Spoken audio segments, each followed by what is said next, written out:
Zero, nothing. 3 points before the end of the game. So hats off to the Colts. They did a great job in kind of keeping that offense at bay. We're going to show you that highlight in a moment. Colts winning it in overtime thanks to a field goal. Matter of fact, we have it right now. Let's show you what happened there in Indy. Again, a pretty good quarterback matchup with Aaron Rodgers and Phillip Rivers going at it. A little NFC-AFC matchup here. It's 31-28. Colts with the lead. Minute 15 to go. Aaron Rodgers with a long field in front of him, Tim Hasselbeck. Yeah, listen, that's a crazy throw right there off his back foot. And it's really bad defense there. Tampa 2, and they don't run deep enough down the middle. All right, so now it's 2nd and 10. Rodgers, come on. That throw, Rob, are you serious? Going darts, 50 yards downfield. The arm talent is still there. All right, so they kick the field goal. It goes to OT. They get the ball, and then here, they were just ready to get a first down, and the ball comes out. Julian Blackmon forces the fumble. DeForest Buckner comes up with the loose ball. Colts right there in field goal range. And a couple plays later, Rodrigo Blankenship on from 39 yards out. Ball game. Colts come back on the Packers to win it 34-31. Rivers had 3 touchdowns, and he threw a pick. And check out the largest blown leads the Packers have had with Aaron Rodgers as the starting quarterback. This one, wow, this one's going to hurt. This one's going to hurt for a while. Up 14 on the road, but they can't get it done. Tim, bring in this conversation because you're down 21-7. You're the Colts, but you got Phillip Rivers there. You know, he's seen pretty much everything the NFL can throw at him. But to take his team sort of by the collar and force them to go down and tie the game, take the lead, what do you say about his performance? Well, it's impressive, especially when you look at, that's now a 7-win football team. And so, the decision to sign Phillip Rivers is looking pretty good right now. And look, I think when you look at this game, there's a lot to digest from it because there are moments, like you saw in the highlight, where Aaron Rodgers is amazing. But then you have other plays in that game where he fumbles a quarterback exchange, and there's moments in that football game, as Rob was alluding to, in terms of what the second half looked like, a fumble on special teams, the inability to get a stop defensively. And so Green Bay, that, at times has looked amazing, but, yeah, I think the Colts had a pretty good recipe in the second half. Well, that's a good question to consider here, Rob, because you look at where Green Bay was in terms of being up by 14, but how much of that has to do with what the Packers were not doing versus what the Colts were forcing them to do?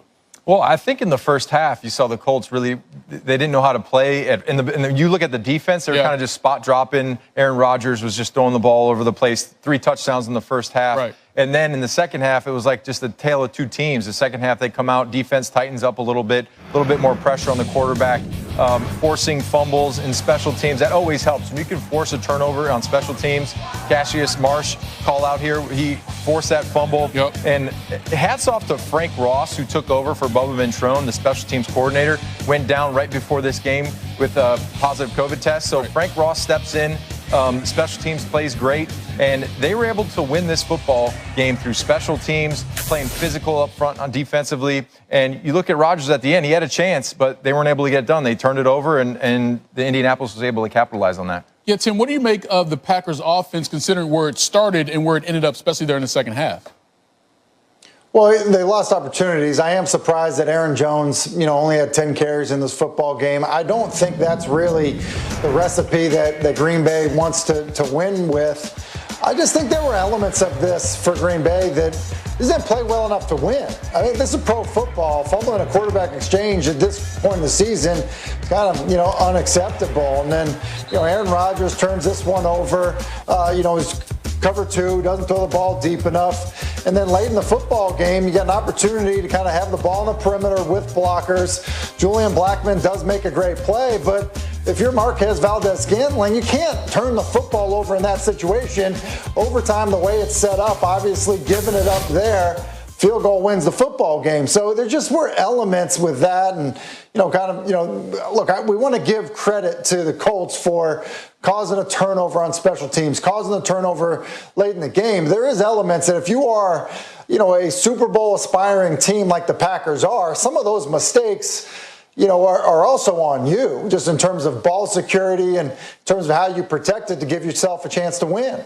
Yeah, big comeback, though, for the Colts, down 14 to get to 7-3. Clearly a good outcome for them and their fans. Dan Graziano, new on SportsCenter, caught with Jonathan Taylor after the game.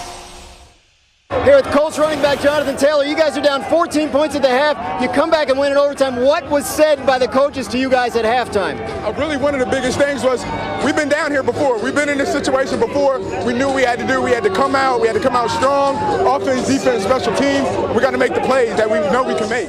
We've been told you don't know from 1 week to the next which running back's going to have the big game. What was the key for you getting going today for 90 yards? One of the biggest things was when we got the opportunities, we had to take it. I mean, this is the team, and you're going against a quarterback like Aaron Rodgers. You got to make sure you capitalize on the opportunities to keep him off of the field. What do you say about your defense? Came this close to holding the Packers scoreless in the second half until right there at the very end. I think it's a testament to the players that we have, the leadership. You got a guy like 53 on your team that can really juice you up and juice the entire team up. You just want to play for one another, and, you know, I'm glad that it's our defense that's on my team, and I don't have to go against them. Another big one next week. Tennessee won today. They're coming in. Battle for first place. How are you guys feeling about that? It's hard to beat a team twice, but the way you do that is you got to go in, have a great week of practice, great week of preparation, go out there and execute. Thanks, man. I appreciate it. Thank you very much. Take care. Thank you. All right, go back. You see that the Colts sort of did the same thing in back-to-back statement wins. They beat the Titans by scoring the game's final 20 points. Now they beat the Packers by scoring 20 of the game's final 23. So even though they're down, clearly a lot of belief in this squad, Tim, that when they're down, they still feel like they have enough to come back against, regardless of who they're playing. In fact, two teams right now that would be playoff teams. Yeah, well, I think that's, you know, it's kind of one of these things where if you're a team, and you can almost sense it in that interview with Jonathan Taylor there, where it's like, look, we've kind of been in these situations. We don't lose faith. They do have a really good defense. And so, look, when you get stops, you create opportunities for your own offense. And they certainly did that and did it against, you know, a very good offense and a good football team.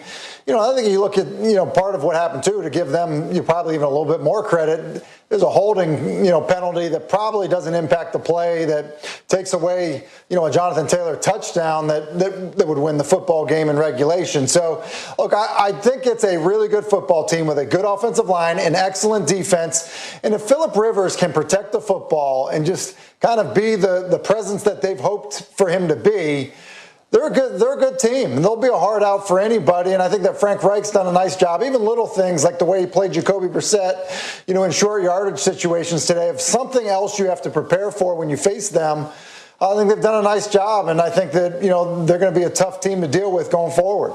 Well, let me ask you that, Rob, sort of piggybacking off what Tim was saying.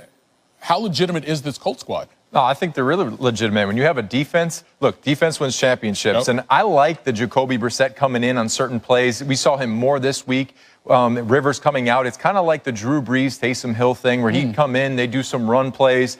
Then that just adds another defense that you have to go over during the week of, okay, if we see 7 come on the field, we got to be alert, this, and that. So he was